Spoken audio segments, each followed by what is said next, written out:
Most people completely misunderstand what it actually takes to start a business in a country like Burundi. And that misunderstanding has quietly cost entrepreneurs months of delay, unnecessary expenses, and in some cases, the complete collapse of their business plans before they even begin. Because here's the truth. Registering an LLC in Burundi is not just about paperwork. It's about understanding a system that looks simple on the surface, but works very differently once you step into it. And if you're planning to do this, there's something extremely important you need to know first. The process is not difficult, but it is precise. And if you miss even one small detail, it can slow everything down. But here's the good news. Once you understand how the system actually works, Burundi can become a surprisingly accessible place to build a business. Now, let me tell you a story. David, an entrepreneur from Texas, wanted to start a small import-export company in East Africa. He had been researching different markets and came across Burundi.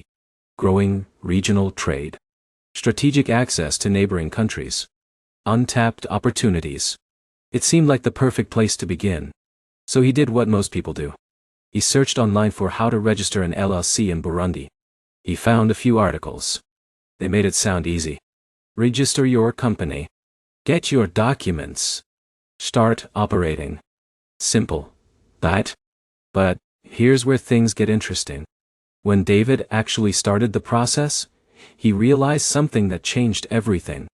The steps were simple, but the execution required local awareness. Documents had to be prepared in specific formats. Authorities expected certain procedures. And small misunderstandings caused unexpected delays. And what happens next is what catches most people off guard. David's company registration took much longer than expected.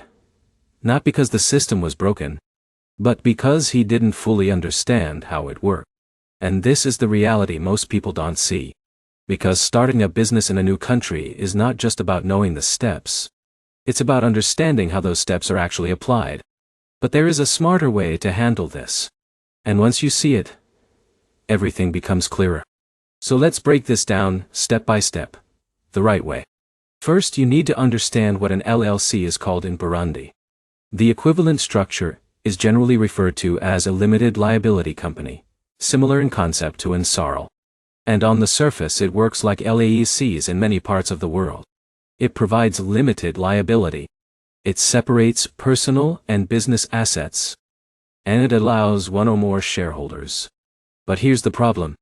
The legal and administrative process is not as automated or digital as in some other countries. And this is where many people get caught off guard. Let's take Sarah as an example. She wanted to start a small services business in Burundi. She assumed the process would be similar to what she had seen in other countries. Fast, mostly online, and straightforward. But this is where it gets dangerous. Because many steps in Burundi still require physical interaction. Documents, approvals, in-person processes. And if you're not prepared for that, you'll face delays. But here's where things get interesting. Once you understand the flow of the process, it becomes manageable. And this is where your advantage begins. So imagine you're starting from zero. The first step is defining your business structure. Who are the shareholders? Will you start alone or with partners? And this is where many people rush. They focus on speed instead of structure. But here's the problem. Your ownership structure affects everything. Control. Profit distribution. Decision-making. And if it's not clearly defined, it can create conflicts later. Michael experienced this. He partnered with someone he trusted. Everything was fine in the beginning. But as the business started to grow, disagreements appeared. And because their roles were not clearly defined, those disagreements became serious issues. But here's the insight. Clarity at the beginning creates stability later. Now let's move to the next step. Choosing your company name. This seems simple, but there's a hidden detail most people miss. Your name must be unique and approved by the relevant authority. And many applications get delayed because the name is already taken, or too similar. Jessica made this mistake. She chose a name she loved, but it was already registered. Her process was delayed, and she had to start over. And this is where frustration begins. Because small details create big problems. But here's the smarter approach. Always verify name availability before moving forward. Now once your name is approved, the next step is preparing your company documents. This includes your statutes or articles of association. And this is one of the most important parts of the entire process. Because these documents define how your company operates. Ownership, management, responsibilities. And this is where things can go very wrong. Because many people treat this as a formality. They use generic templates. They don't fully understand what they're signing. But here's the problem. If your documents are unclear, you risk disputes later. Emily experienced this. She started a small business with a partner. Everything seemed fine at first. But later, disagreements emerged. And because their documents were vague, resolving those disagreements became difficult. But here's the good news. If you take the time to structure your documents properly, you avoid these problems. Now let's move to registration. This is where your company officially becomes legal. You submit your documents to the appropriate authority. And here's where things get interesting. Compared to some countries, the process can be relatively straightforward. But here's the problem. It depends on preparation. If your documents are complete and accurate, things move quickly. If not, delays happen. And this is where many people lose time. But there is a smarter way to handle this. Prepare everything in advance. Understand the requirements. And follow the process carefully. Now once your company is registered, you receive your official documents. And your business legally exists. But here's the question most people don't ask. Can you actually operate? Because registration is just the beginning.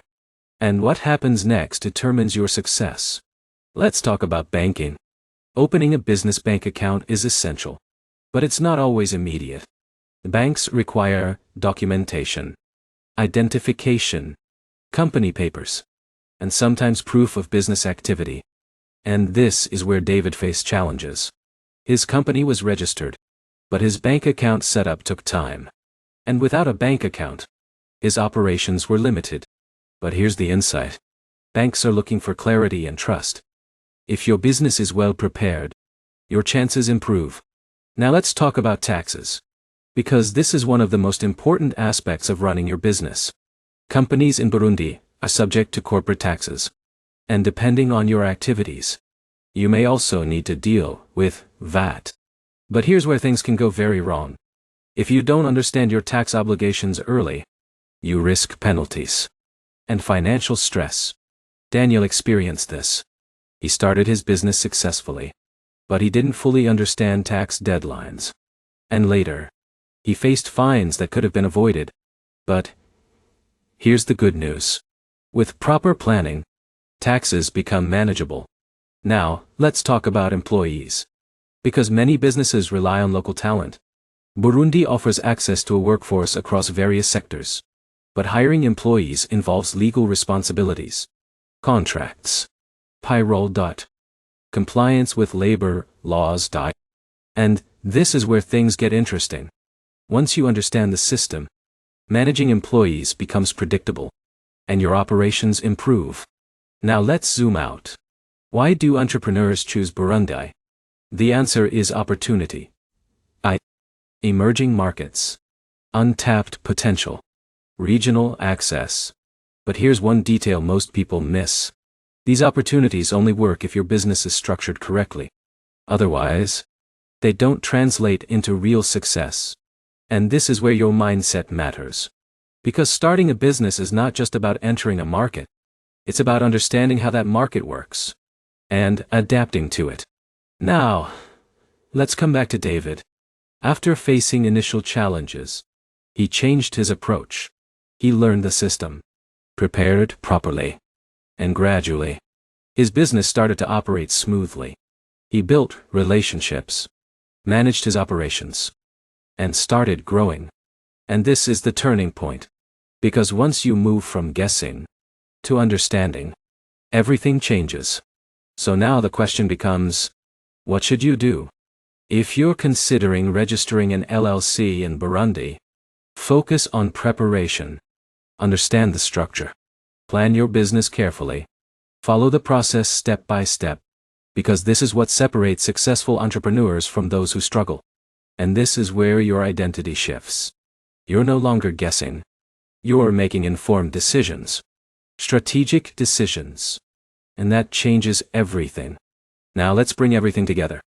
Registering an LLC in Burundi involves defining your structure, choosing a name, preparing documents, completing registration, opening a bank account, and managing taxes and compliance.